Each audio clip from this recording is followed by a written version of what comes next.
The myth of Chinese weapons has collapsed, Xi Jinping has lost face. This is Jersey News Commentary Channel. Recently, China's top military-industrial stars have all fallen. Their names have been removed from official websites. Manqing, an air defense radar expert, Wei Yiyin, a missile expert, Zhao Xiangeng, a nuclear physicist, Yang Wei, chief designer of China's fighter jets, Wenming, chief designer of China's aircraft carriers. Why them? Why now? At first, people were shocked. Then came sudden realization. It turns out that Maduro was captured, Iran was bombed, and the myth of Chinese weapons exploded along with it. In January and February 2026, two wars that took place thousands of miles away shattered, in one stroke, the myth of China's exported advanced weapons.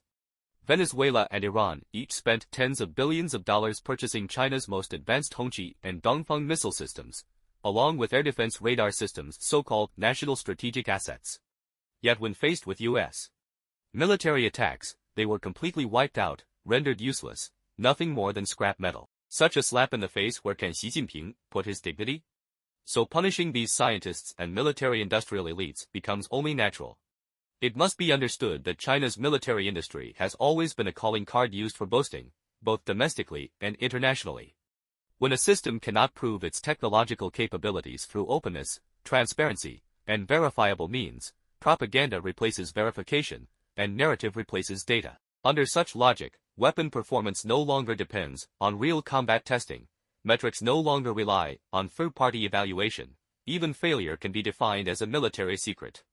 Thus, technology is fabricated, influence is manufactured, and power is exaggerated. A fundamental rule of modern weapons systems is this: without real combat, there is no credibility. The reason U.S.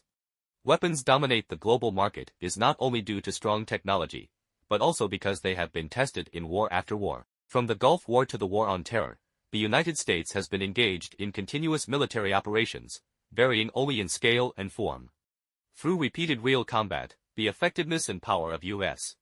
weapons have become unmatched globally. Especially in these two recent wars, the integration and application of AI technology have put them far ahead. In contrast, China's weapons system operates within a closed system of self-praise and self-deception.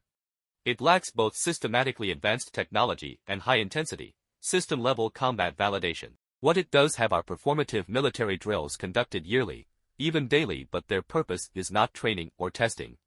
Rather, they serve political signaling, political loyalty, and psychological intimidation.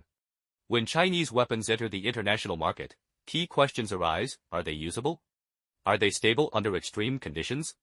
Are they effective against high-intensity adversaries? The answers rely only on self-fabricated advanced metrics for marketing. Unexpectedly, these two wars have punctured the inflated bubble of China's claims in one blow. The root problem lies in the system. Since Xi Jinping favors grand achievements and spectacle, major military-industrial groups cater to his preferences by continuously fabricating good news, in order to secure resources, power, and money. Take Wenming, for example. The three aircraft carriers he oversaw, the Liaoning, Shandong, and Fujian, have yet to achieve real combat readiness, yet have consumed over 400 billion yuan. Or Yang Wei, who led the design of the J. Taoshi, claimed to be China's most advanced fifth-generation supersonic stealth fighter, widely praised by official media as superior to the U.S. F-35. Yet after entering service, it has reportedly been detected multiple times by domestic radar, lacks true stealth capability, and cannot even achieve supersonic performance despite development costs reaching 274 billion yuan. The result is clear: the data looks better and better, while reality becomes more and more embarrassing. This is not just a problem of the military industry. From solar photovoltaics to new energy vehicles, from the semiconductor great leap forward to the latest AI boom, everywhere the same pattern appears. At its core, this is the problem of a one-man system. Under such a pathological system, even if individual scientists possess real expertise, they are easily swept into an environment that pushes them toward a cycle of exaggeration, compliance, further exaggeration. As some insiders have pointed out, do not believe that China possesses so-called cutting-edge technology, but it certainly possesses astonishing levels of deception and fabrication. Of the trillions of yuan spent annually on military funding, at least a quarter ends up in the pockets of a few. Look at recent military anti-corruption campaigns.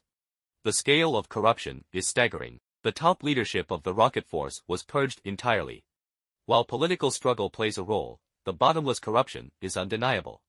Reports have even suggested that, due to corruption, water was used in place of fuel in Dongfeng missile systems. The audacity is astonishing. But what is truly dangerous is not the technological gap itself. It is mistaking propaganda for reality, and narrative for capability.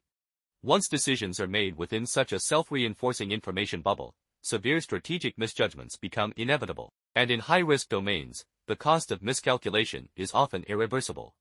The higher the myth, the harder the fall. So, returning to the original question after these two military confrontations, has the myth of China's military strength collapsed, and has Xi Jinping lost face? Does that settle the issue? Obviously not. As long as the one-man system continues to dominate, as long as the systemic disease of the CCP remains untreated, propaganda will only intensify, boasting will continue, and myth-making will persist. This is determined by the very genetic code of the system. And so, the collapse of myths will happen again and again, and the slaps across the CCP's face will only grow louder.